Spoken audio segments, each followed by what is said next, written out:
તારું નામ શું? મારું નામ આરતીશના તરણ કિશોરભાઈ. ક્યાં ગામ રહ્યો? ભાયાવદર. તારી ઉંમર કેટલી? મારી ઉંમર 13 વર્ષ. તને શું પ્રોબ્લેમ શું હતી? મને સ્નાયુનો દુખાવો હતો, પણ પછી ખબર પડી કે ગેસ ભરાવાના કારણે ઓક્સિજન ઘટી ગયું. હવે તમે દવા કેટલી જગ્યાએથી લીધી? ઉપલેટા, ગોંડલ અને રાજકોટથી. પછી કેવી રીતના દવા લીધી તમે અને કેવડા ખર્ચા કર્યા તમે? સાહેબ એમ કીધું કે તમારા છોકરાને કે સ્નાયુ દુખાવો છે તો બાટલા ને ઇન્જેક્શન ને દેતા. એમાં ખર્ચો કેટલો કર્યો? ખર્ચો 40-50 હજાર અંદાજે 40-50 હજાર.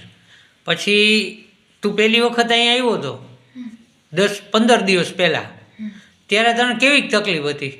ત્યારે પેટમાં કેવું દુખતું હતું?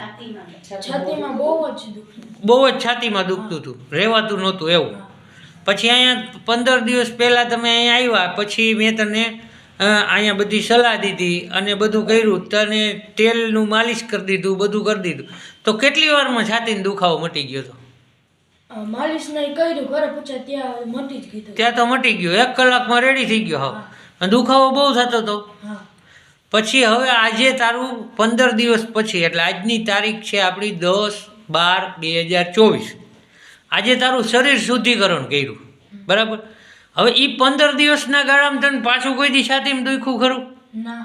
તે દીનું ગયું, પાછું કોઈ દી તકલીફ નથી થઈ. અને દવાનો કોર્સ મેં તને દીધો તો એ તે કમ્પ્લીટ પૂરો કરી લીધો. હવે પાછું આજે તારું શરીર શુદ્ધિકરણ કર્યું છે, બરાબર? અને હવે તારી દવા બવા કાંઈ આપણે કરવાની નથી.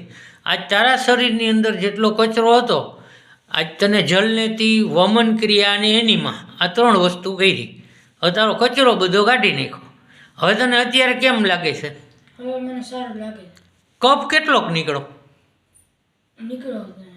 બહેણીમાં કેટલોક દેખાણો કફ? દેખાણો ઘણા બધા. અત્યારે તને સારું છે?